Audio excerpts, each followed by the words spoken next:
Welcome back. आप देख रहे हैं आवाज एंटरप्रेन्योर हैं। फंडिंग की समस्या को मात देते हुए किसको कब भरोसा, कौन से पार्टनर्स का साथ और कुछ और बड़े फैसला सकते हैं कल के बड़े business startup news in brief.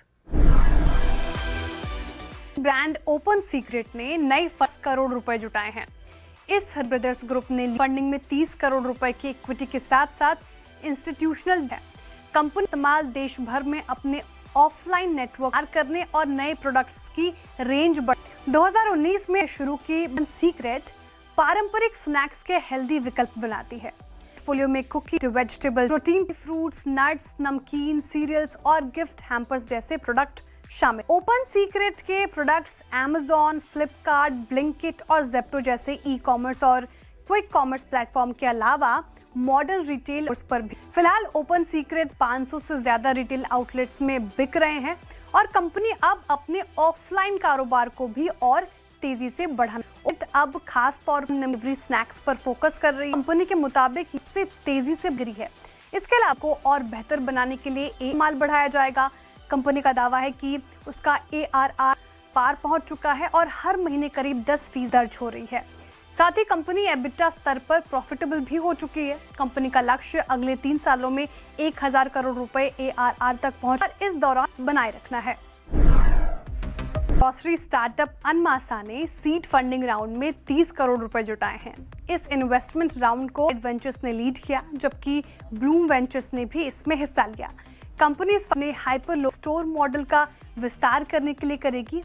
इस मॉडल के तहत ग्राहकों को और ताज़ा तैयार किए गए और मिनिमली प्रोसेस्ड ग्रोसरी प्रोडक्ट्स उपलब्ध कराए जाते हैं। अनमासा अब NCR से बाहर भी अपने कारोबार को बढ़ाने की तैयारी में है।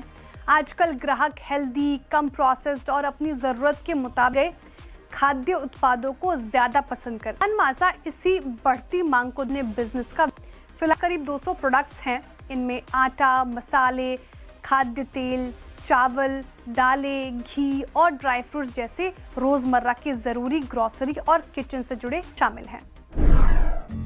Electric vehicle startup E3 Electric.ai ने सीरीज A फंडिंग राउंड में 100 करोड़ रुपए जुटाए हैं। इसे ब्लू वेंचर होल्डिंग्स ने ली। कंपनी को ये फंडिंग अपने पहले AI पावर्ड इलेक्ट्रिक स्कूटर ट्रायन के कमर्शियल लॉन्च से पहले मिली है। इस नए निवेश का इस्तेमाल कंपनी अपने टेक्नोलॉजी, AI और इंटेलेक्चुअल प्रॉपर्टी को मजबूत करने के साथ साथ कारोबार। Electric.ai की शुरुआत 2024 में TVS मोटर के पूर्व EV चीफ P संजीव ने की थी। कंपनी AI से लैस स्मार्ट इलेक्ट्रिक स्कूटर बना रही है और आने वाले समय में करीब 90 बाजारों में अपनी मौजूद योजना है। ये फंडिंग ऐसे समय में आई है जब भारत के इलेक्ट्रिक 2 व्हीलर बाजार में कंपटीशन लगातार बढ़ रहा है। रिपोर्ट्स के मुताबिक 2030 तक भारत का EV सेक्टर करीब 132 अरब डॉलर का बाजार बन सकता है। ऐसे में नई EV कंपनियां तेजी से टेक्नोलॉजी और इनोवेशन पर निवेश करेंगी। पुणे बेस्ड बायोफ्यूल सर्कल फिलहाल 10 राज्यों में 80 बैंक कंपनी गांव से एग्रीकल्चरल रेसिड्यू और उन्हें बायोफ्यूल बनाने वाली कंपनियों और औद्योगिक ग्राहकों तक पहुंचाती है। इसके लिए company digital oil market place का कंपनी का लक्ष्य इस फाइनेंशियल इनकम करना है। ये फंडिंग का संकेत है कि निवेशकों का भरोसा अब उन क्लाइमेट टेक स्टार्टअप पर बढ़ रहा है जो बायो इकोनॉमी को मजबूत बनाने और सप्लाई चेन की बड़े चैलेंजेस के सॉल्यूशंस ढूंढने पर काम कर रहे हैं। AI पावर्ड रेवेन्यू Rio.dev ने सीरीज A फंडिंग राउंड में करीब करोड़ रुपए जुटाए हैं। इस निवेश में एलिवेशन कैपिटल ने भी हिस्सा लिया। रियो ज्यादातर कमाई अमेरिकी ग्राहकों से आती है। नई फंडिंग का इस्तेमाल अमेरिका में अपनी सेल्स और मार्केटिंग टीम का विस्तार करने और AI प्रोडक्ट्स के विकास को तेज करने में करेगी।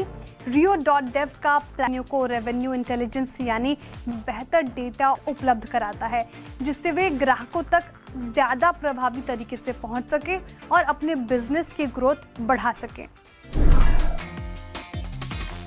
आज का ये शो आपको कैसा लगा हमें जरूर बताएं। आपके फीडबैक हमें पोस्ट करें CNBC आवाज के सोशल मीडिया प्लेटफॉर्म्स पर या हमें ईमेल करें ae@nw18.com पर। अगले हफ्ते फिर मुलाकात होगी कुछ नए बिजनेस आइडियाज के साथ। तब तक के लिए मुझे दीजिए इजाजत। CNBC आवाज।